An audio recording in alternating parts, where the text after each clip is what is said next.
Hi, I'm Courtney. Welcome to Food Court, where I try out diet recipes so you don't have to at home. Today I'm going to be comparing a keto 5-ingredient bread with Paul Hollywood's white bread. Before we get started, I'm not your doctor. I'm not your nutritionist. I'm not here to tell you what or how to eat. I'm just here to have some fun. So let's get started. Okay, so this keto bread calls for dumping your ingredients into a food processor, and I only have a tiny one. So we're going to start with our cup of almond flour in that, and we'll see how this works out.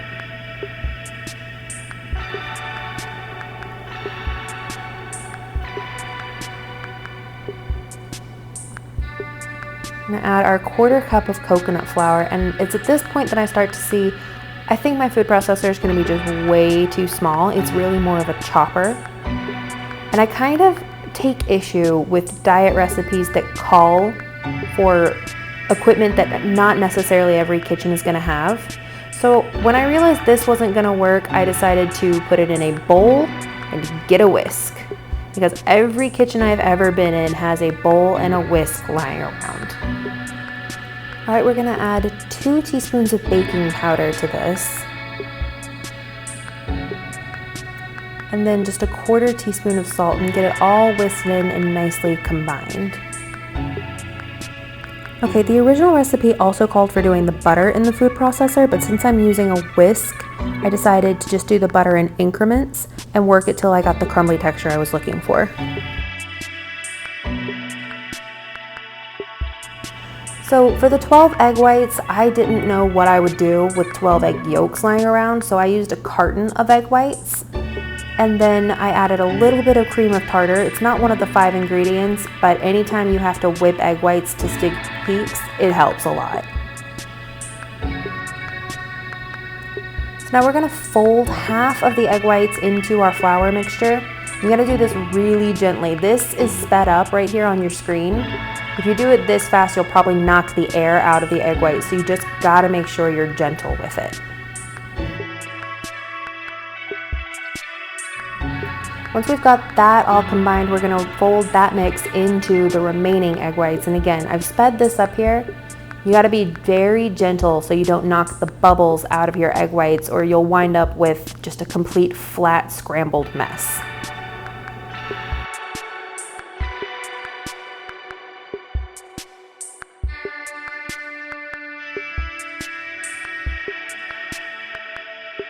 Okay, now that we've got that mixed and have kept as many bubbles as possible, we're gonna get that into our parchment-lined loaf tin, and we're gonna leave the edges of the parchment hanging out to make it easier to lift this out when it's baked. We're gonna put it in the oven at 375 for 70 minutes, and halfway through, we're gonna put a tent of foil over the top.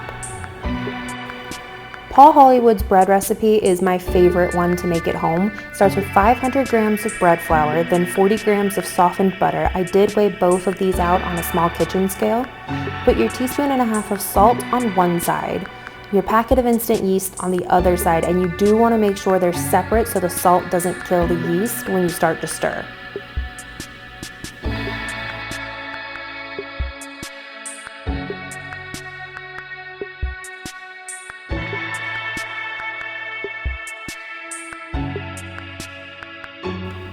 You want your water to be warm, but not too warm. Slightly above room temperature is perfect. I'm going to use a spoon here to incorporate the water as I go and do the water in gradual batches.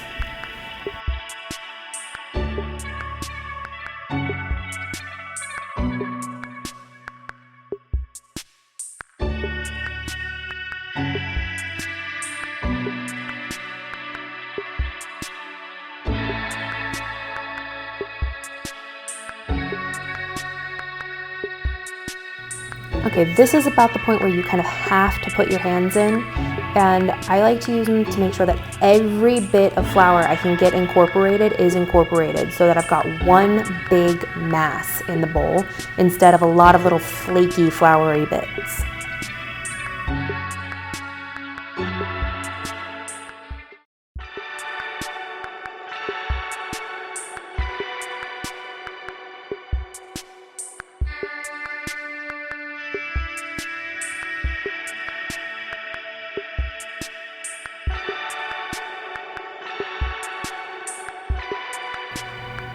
Okay, the work surface that I'm using every time I knead my dough is just a silicone baking mat that I've floured. You can use oil instead of flour if you don't want to change the texture of your dough any, but I like to make sure, since I live in such a warm, wet climate, that the dough is not excessively wet when it goes to prove. So you do need for 4 to 5 minutes. I think this was right under 5 minutes of kneading, but I did speed it up for everyone's convenience today. In fact, I'm going to speed it up one more time here.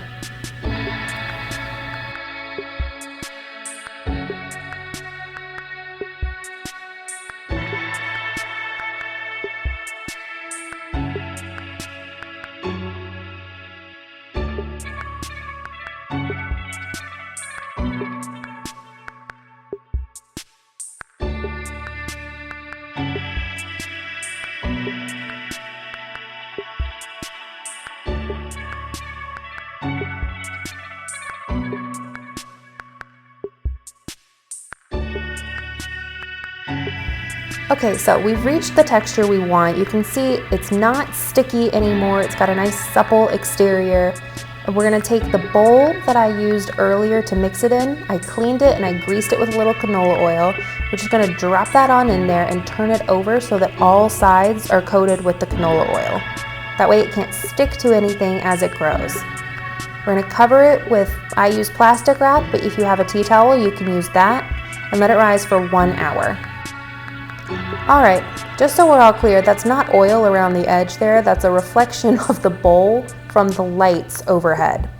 Now that it's doubled, we can move on to the next step.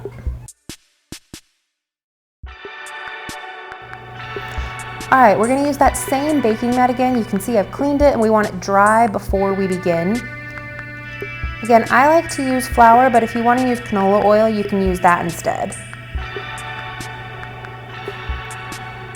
What we're gonna do here is not really kneading as much as what we did before. We're just kind of knocking out some of the extra air bubbles before the second rise.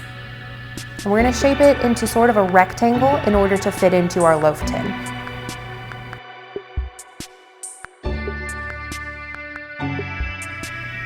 All right, I've taken a little canola oil and greased the inside of my loaf tin. We're gonna let this rise for a second time, 1 more hour, and it should double again. All right, we're gonna rub a little tiny bit of flour onto the top to give us a more solid surface before we slash it. And be very careful because you don't wanna knock any of the bubbles out now that you've had your second rise. We're gonna put 1 deep score down the center since we're doing this in a loaf pan. Now that's just a small cast iron skillet with a couple ice cubes in it to give me a steam effect in the oven. And the loaf itself is gonna go in at 425 for 30 minutes. And I felt like everyone deserves to see the moment when this loaf of bread comes out of the oven.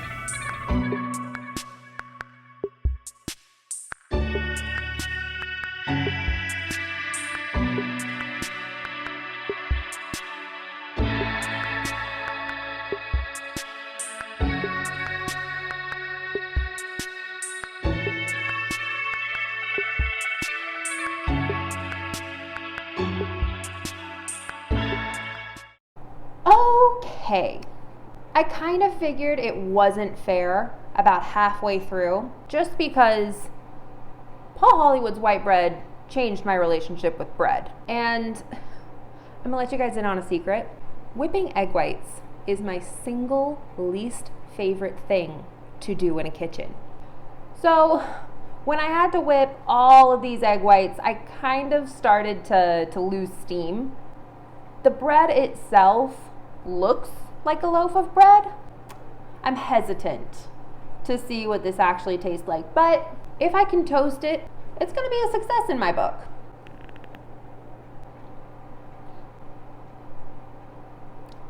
It's passable.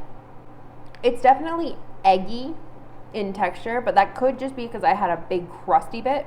I did also toast some up, and I'm gonna try it toasted and then with a little butter, and we'll see, because like I said, if it makes good toast, that's all I care about.